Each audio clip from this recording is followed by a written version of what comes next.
Well, thank you very much, Rod, for that wonderful introduction. A favorable review is a precious thing. In fact, a review period is a precious thing. And of course, a very special thank you to all of you who have come out tonight to celebrate with me the launch of their Blue Drowning. I can well appreciate that the last thing you wanted to do on a cold winter night was to head back out into the dark and cold. And I very much appreciate you coming out. Looking around the room, I noticed that there are some of you who know me from earlier incarnations and are probably still trying to adjust to the idea of me as a poet. And it reminds me of an anecdote about Wallace Stevens, who I quote in the epigraph to their Blue Drowning. After Stevens had died, one of his biographers visited the insurance company where Stevens had worked as a lawyer in Hartford, Connecticut. He wanted to interview some of Stevens' former colleagues just to get some personal insight into the man. But typically, when he explained that he was writing a biography on a famous American poet, Wallace Stevens, he got the reaction, "What? Wally writes poetry?" So, but they really didn't know. I mean, they had no idea that he was a poet. But you can imagine that after the biographer left, they all huddled together in the coffee room. So, Wally wrote poetry. Well, that does explain a lot, doesn't it? So let me just see where I am here. Okay, yeah, although this reading is to launch their Blue Drowning, the book was published at the end of November, and I'm pleased to report that the hard copy edition has already sold out. It's a very beautiful book. And I say that not only because my wife, Françoise, did the cover art and the paintings that are inside the book. There's a number of paintings inside the book as well. But I say that because one of the things that Frog Hollow Press purposely does is to produce beautiful books. They're a press that, in addition to publishing books, is interested in the art of making books. Their books are all limited, numbered editions, which makes each copy somewhat unique. Carol Peters and Frances Hunter, both award-winning book designers, worked on the artwork for their Blue Drowning. We'll be featuring the paintings that are contained in the book over the course of the reading on the screen here. But let me just give you a brief introduction to the book itself. The poems in this collection, as Rod mentioned, examines a couple's relationship as they move through courtship, marriage, separation, and possible reconciliation. I say possible reconciliation because I don't want to give away the ending. You'll have to read the book and decide for yourself and come to your own conclusions. I should also mention, as Rod has already done, that each poem in the collection is accompanied by a parallel prose text. That's, you won't be able to see this at the back, of course, but there's a prose chapeau, if you would, at the top of, just before each of the poems, and then the poem text itself. So when I'm reading the poems tonight, I'll be reading the prose and then following immediately with the poems. I keep losing myself here. Oh yeah, so the two genres unfold the same narrative, but from the different perspectives that poetry and prose offer. As well, there are some poems that take the form of dramatic dialogues, so that altogether we have this very ambitious project of poetry, prose fiction, painting, book design, working together to deliver a story. Anyway, that's a lot of talk, and I haven't even read a poem yet, so I'll read a couple of poems from each of the 6 principal sections of the book. But in the interest of time, I'll skip over the prologue, although I should mention that the prologue refers to the Undine legend, or at least the 19th century Teutonic version of the Undine legend. There are almost as many versions of the Undine story as there are nationalities. But I will say that the Undine legend was a thematic influence, and it inspired some of the imagery central to their blue drowning.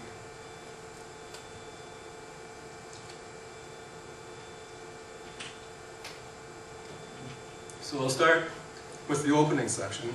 It's called First Meetings, in which Undine Livingstone, an archaeologist and university professor, meets Stanley Harris, an ornithologist and professor at the same university.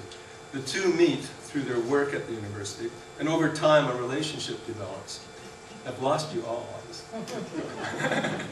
No, it's okay. It's actually pretty dramatic. I just want to know that nobody left. Don't give them too many opportunities.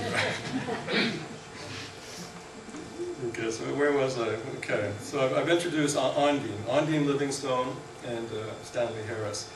And the two meet, they fall in love. Undine eventually moves in with Stanley on a farm that he has inherited from his parents.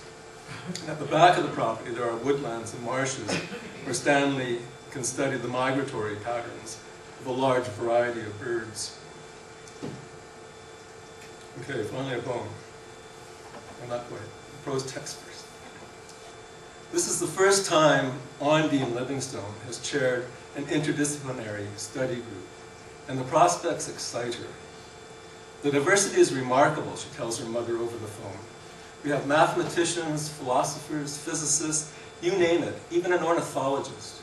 Her mother is pleased, but also concerned about the potential for interference with the archaeological research for which Undine is already internationally recognized.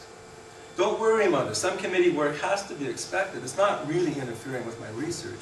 And besides, there's a bit of a social element to it. Oh, her mother chimes. Running the wind. In hurried departure, she whispers commands. Her voice a faint wash of yellow. The oarsman straining. And crosses an ancient sea above sunken fleets once flagged and manifested. Their lucrative cargo destined for trade, abandoned to run light before untiring winds, indifferent to dominant stars, telling constellations, the blue faint of waves. As a child, Undine identified with Undine, the tragic water nymph, for no other reason than the echo of their names.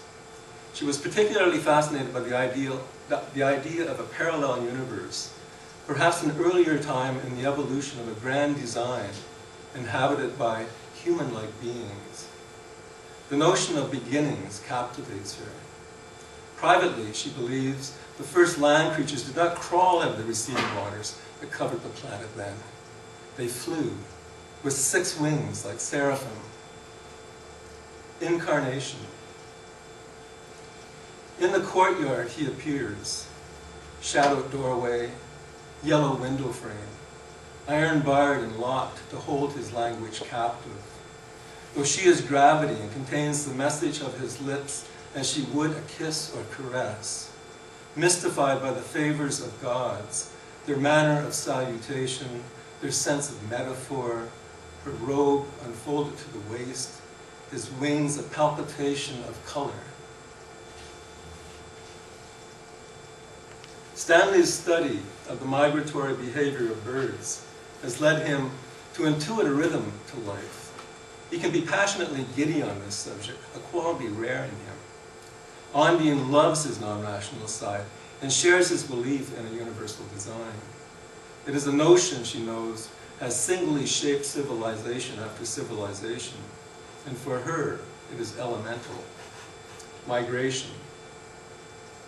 All morning the geese bend to the curvature of light, following the sun's inclination north, a passion of wings. While indifferent in greens and watery blues, the planet rides its axis to a polar opposite. No matter the season, death is always plumeless, skeletal, naked as newborn.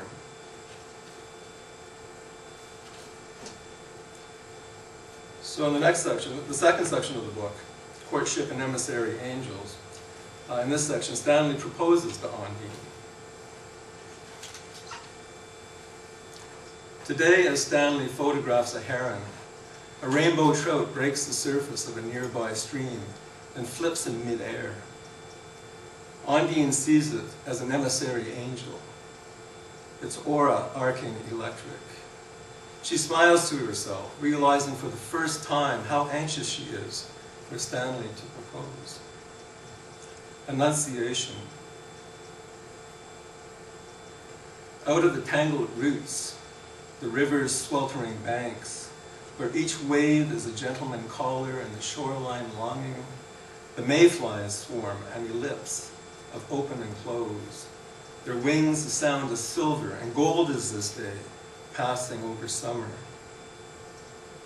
Their shadows sink like tossed coins beneath the water's rippled gloss, eclipsing the presence of the sun and disturbing the slumber of a shaman trout, its back arcing a rainbow to break the surface, immaculate in articulation. The remnants form a garland of wings around its fluent mouth.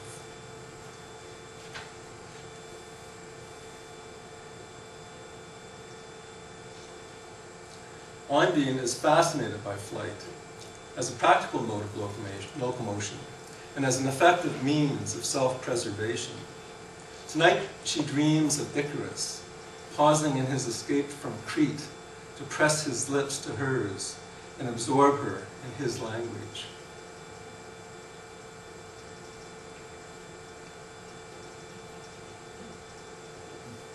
Dream moon.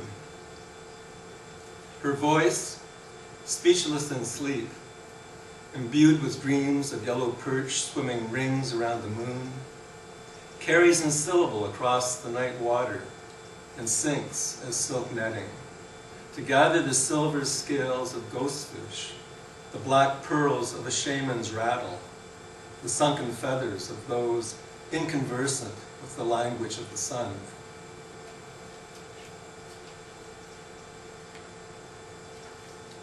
Tomorrow the wedding. Tonight, Ondine dreams of waves taller than cathedrals, piping Pan and Icarus drowning in the waves off Crete. She wakes and finds Stanley beside her, staring into her troubled eyes. Don't you know it's bad luck for the groom to see the bride before the wedding? Only if the bride is in her wedding dress and you're wearing nothing. Amen to that. You know, he starts. Yes. No, it's nothing. Sorry. Try to get some sleep. Wedding sonnet. She dreams of goatherds, their bulging eyes, and of floating Pan seated at a seaside table, vased and plated in wedding white. She fears the blue drowning of his eyes and sees herself a bouquet of breath, sung on the goat god's pipes, how his music cups her breasts, flows like water through her dark pubis wreaths. And there, in the lonely place of his song, she sleeps his dreams, a distant span of bridge, the silver of a cathedral spire, teeming seraphim, chorus fanfares, and rides each crest of blue embrace.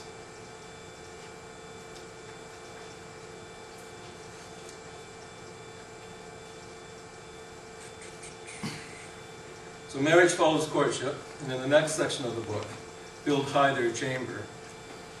This section traces the months following the wedding and the news of Ondine's pregnancy.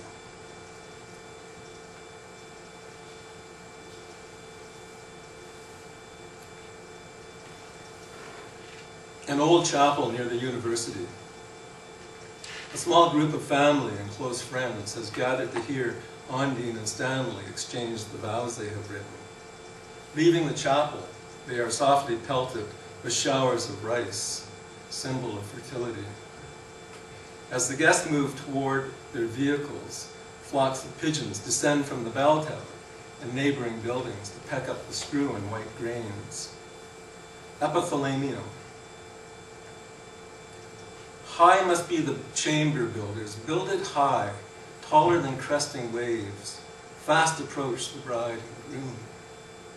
And you maid of honors awake, to tie your bows and laces, and gather on your lips the words of their vows, to whisper into these ibis eggs, their ovum drawn with flouted wreaths, and resealed with Hymenius' torch.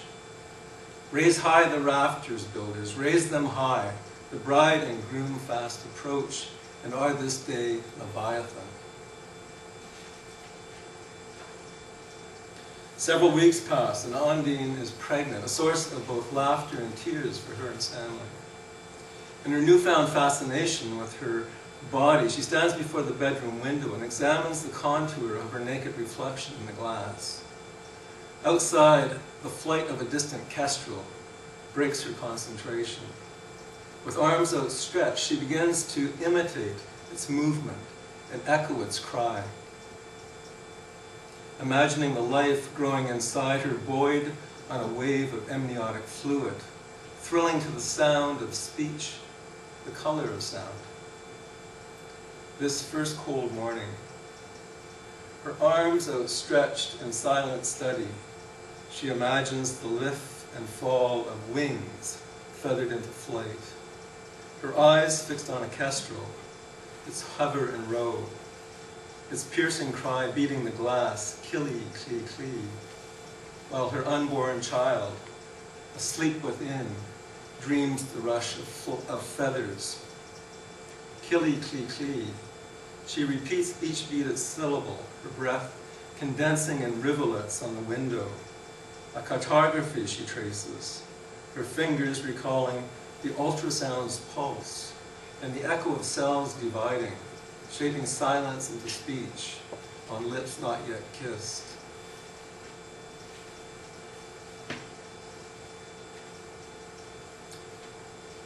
So there's the following section, it's titled All Their Little Boats. And in this section, it's filled with poems about children and reflecting Undine's preoccupation with her pregnancy and her anticipation of having a child of her own. During this section, Undine gets caught in an unseasonal rainstorm and comes down with a very bad cold that, given her pregnancy, is a cause for much alarm.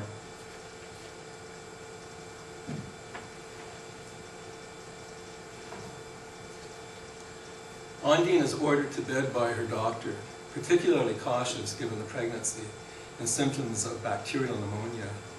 She prescribes an antibiotic and a strong cough medicine. The latter has a sedating effect, inducing sleep, and sleep brings dreams. Bedtime prayers.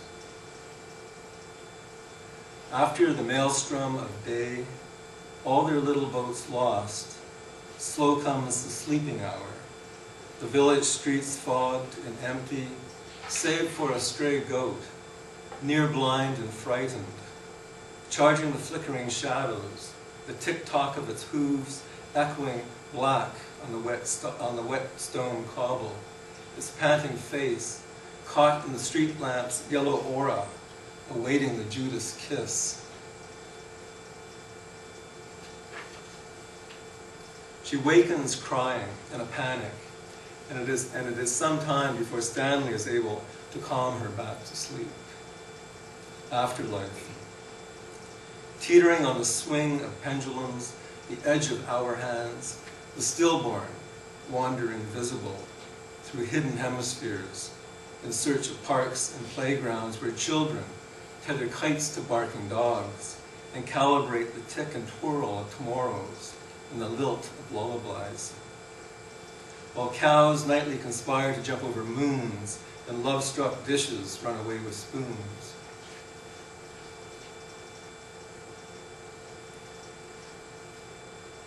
So in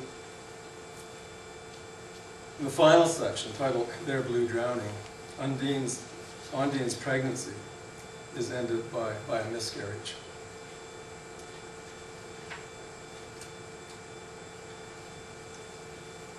Headache and nausea. Then the pain spreads, knotting in her abdomen. Then blood and panic. Ondine rushes out onto the back porch to call for Stanley, but can't find her voice. Her body racing into shock. Her arms flailing helplessly at her sides, their imperfect curvature incapable of flight. Approaching from the marshlands, Stanley is first puzzled by what he sees, then breaks into a run. At field's edge, migratory flocks swarm black, opening and closing elliptical, discovering the slipstream of a kestrel's rowing glide. And from the field's edge, the weathered porch, and you, impossibly bird-like, arms outstretched, trembling to find lift, your eyes the gray of swollen rivers, and your robe, a lifeless nest of red at your feet. Following the miscarriage,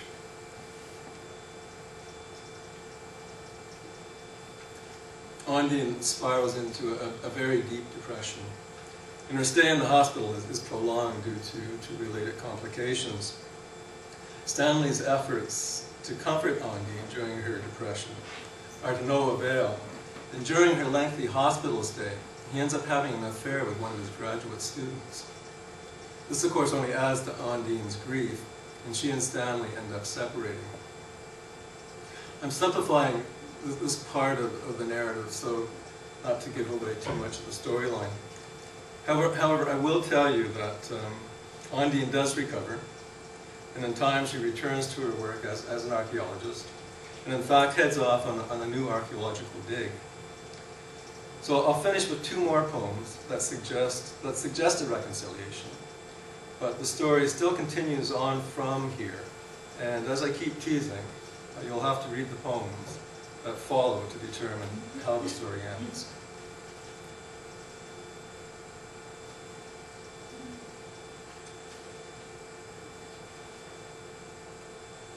Okay. Several months later, during a break in the new dig, Stanley visits Ondine. They take a number of trips to some of the surrounding villages, returning at night to their respective lodgings. Ondine is happy for Stanley's company, and this evening, when he reaches forward to kiss her cheek goodnight, she turns her head in time to receive the kiss on her lips. "Good night," she says. There blue drowning. Where once was a sea, and the flow of tears more swift than life's current, where touch was a gulf stream, broad as galaxies, and time a falling star, where nothing was so brilliant as the last remaining sun. And though the oracles must be consulted, your lips are an ancient language, their memory a place to begin to be again.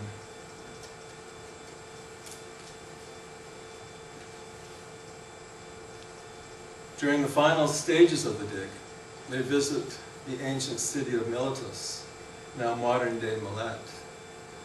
One afternoon on a picnic in the hills near the mouth of the meander, they meet an ancient goatherd, nearly blind.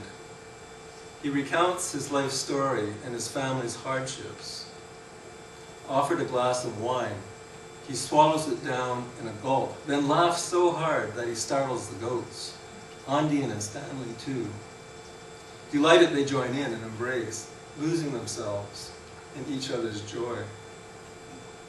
Poet King.